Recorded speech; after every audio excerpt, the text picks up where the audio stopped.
Good evening. And tonight we celebrate Christmas Eve. And Christmas Eve, obviously, as you know, is the day before Christmas. And what is so significant about Christmas? And, you know, there's a lot of words that I could use to talk about Christmas. But one that I want to focus on in a few short minutes with you is the word hope. We hope for things. We hope for our teams to win. We hope that the gift that we were telling people about is a gift that we actually received. We hope that the gift we gave other people is the one they actually like, or at least they pretend to like, so don't hurt our feelings. We hope, this year, we hope that we won't get sick, and if we do get sick, that we'll get better. Many people, unfortunately, even hope just to have enough money to pay for their basic goods in this year. And when I think about Christmas Eve, I'm just going to come back to it again. In Christmas, I think about the word hope. Now, why would I think about the word hope? Well, this is why. All the way back in the Old Testament, starting in Genesis chapter 12, Abram was promised a number of blessings.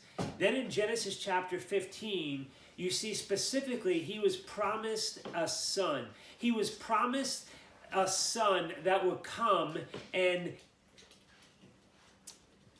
he would be blessed with many children.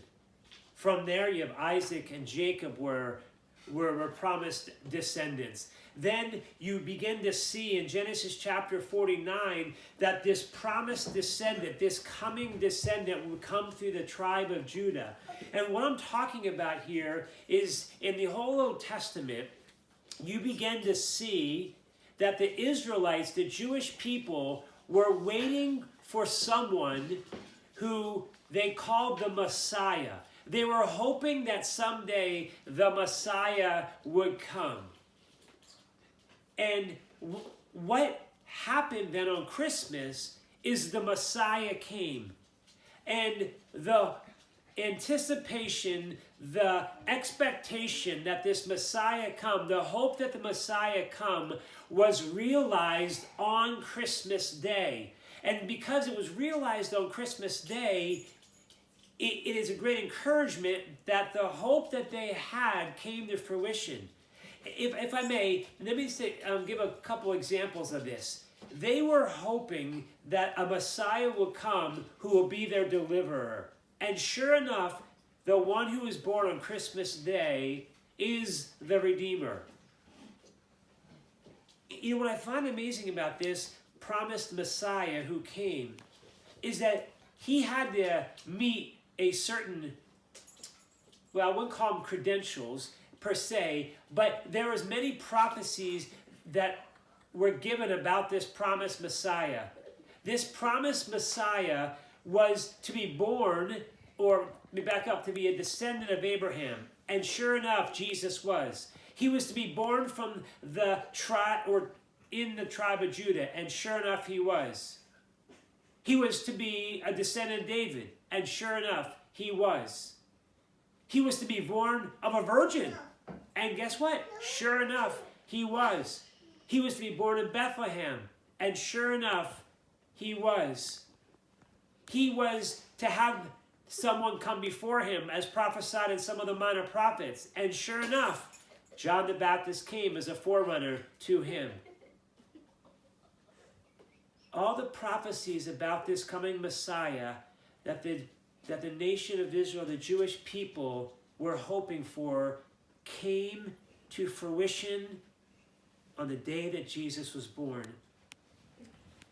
One verse that really highlights this is found in Luke chapter 2 and verse 25. And I'm just going to read it here. And after Jesus was born, Mary and Joseph bring Jesus to the temple. And it says this in Luke 2:25. And there was a man in Jerusalem whose name was Simeon. And this man was righteous and devout, looking for the consolation of Israel. And the Holy Spirit was upon him. And it had been revealed to him by the Holy Spirit that he would not see death before he had seen the Lord's Christ. And he came in the Spirit into the temple. And when the parents brought in the child Jesus to carry out for him the custom of the law, then he took him into his arms and blessed God and said, "Now, Lord, you are releasing your bondservant to depart in peace, according to your word. For my eyes have seen your salvation." Simeon had hoped for his whole life to see the Messiah. And lo and behold, Jesus came, and he saw his hopes come to fruition. This has been a hard year, an incredibly unique year, challenging year. And for all those who are hurting, many of us are, we often have no hope. But just as Jesus was the fulfilled hope of all the Jewish people, so if we want to have a hope to go to heaven, it's in Jesus. And because of what he did, because that he came on Christmas Day, we have hope. I hope you have a great Christmas. I hope you have a phenomenal Christmas. And if you ever are hoping for hope, hope is found in Jesus and him alone. Have a great night.